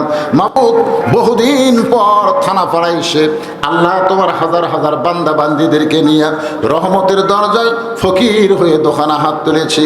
আল্লাহ আজকের মাহফিল আমাদের সকলের হিদায়াতের জন্যে, নাজাতের জন্যে, জান্নাতের জন্যে কবুল করে নাও। আল্লাহ এই মাহফিলের শুরুতে এখন পর্যন্ত যত আলোচনা হয়েছে যদি কোনো ত্রুটি হয়, ভুল হয়, মাফ করে দাও। এর যা হাদিয়া মঞ্জুর করো। সোনার মদিনায় নবী পাকের রওজা মুবারকে আল্লাহ কবুল করে নাও। তামাম আম্বিয়া কেরাম, আসহাবে কেরাম, উম্মাহাতুল মুমিনিন, শহীদ শহীদান, জান্নাতুল বাকি, জান্নাতুল মাওয়া সহ পৃথিবীর যত গোরস্থানে যত মুর্দা শুয়ে আছে আল্লাহ সকলের কবরকে জান্নাতের টুকরা বানায় দাও। আল্লাহ আমরা যারা হাত তুলেছি, আমাদের জনম দুঃখনী মা, আমাদের দরদের বাবা যাদের কবরে চলে গেছে, আল্লাহ মেহেরবানি করে মা বাবার কবরকে জান্নাতের টুকরা বানায় দাও। আমাদের দাদা দাদি, নানানি, আত্মীয় স্বজন, শ্বশুর শাশুড়ি যাদের কবরে গেছে আল্লাহ কবরবাসীদের মাফ করে দাও। মাদ্রাসার প্রাক্তন ছাত্রদের কর্তৃক আয়োজিত আজকের এই মাহফিল কবুল করে নাও। আল্লাহ আজকে তারা কেউ ইমাম, কেউ মুয়াজ্জিন, কেউ হুজুর, কেউ মাদ্রাসার পরিচালক, সকলকে দ্বীনের দায়ী হিসাবে আল্লাহ তুমি কবুল করে নাও। আজকের এই মাদ্রাসা এতিমদের মাদ্রাসা, এই মাদ্রাসার মহব্বতে যারা দান করেছে, দান করবে, সারা বছর যারা দান করে আল্লাহ সব দানগুলোকে এতিমদের খাতিরে তাদের জান্নাতে কবুল করে নাও। আল্লাহ আগামীকাল আমার মা বোনদের মাহফিল হবে, সেই মাহফিলে ভরপুর নিয়ামত দান করো। আল্লাহ যারা কষ্ট করে মেহনত করে আজকের আয়োজন করেছে আল্লাহ তাদের সকলকেই জান্নাতি মানুষ হিসেবে কবুল করে নাও। মাদ্রাসার মুহতামিম, মাদ্রাসার ওস্তাদ, মাদ্রাসার তালেবে ইলম, মাবুদ এই মাদ্রাসার জায়গা জমি দিয়া আজকে যারা কবরে চলে গেছে আল্লাহ মাদ্রাসা ওসিলা করে আল্লাহ আলহাজ খোদা বস, আলহাজ আসাবউদ্দিন, আল্লাহ তাদের সকলকে যারা জাতি গোষ্ঠীর মধ্যে কবরে চলে গেছে সব কবরগুলোকে জান্নাতের টুকরা হিসাবে কবুল করে নাও। আল্লাহ আমার সব দলের ভাইরা আজকের মাহফিলে বসেছিল, আমরা সকলে মিলে যেন আল্লাহর কোরআন বিজয়ের আন্দোলনে শরীক হবার পারি। আল্লাহ আমাদের সবাইকে তৌফিক দিয়ে দাও। সুবহান রাব্বিকা রাব্বিল ইজ্জাতি আম্মা ইয়াসিফুন ওয়া সালামুন আলাল মুরসালিন ওয়ালহামদুলিল্লাহি রাব্বিল আলামিন। ওয়াজাল আখিরাতি কালিমাতুন ইনদাল মাউতি। সকলে পড়েন লা ইলাহা ইল্লাল্লাহু মুহাম্মাদুর রাসূলুল্লাহ সাল্লাল্লাহু আলাইহি ওয়াসাল্লাম।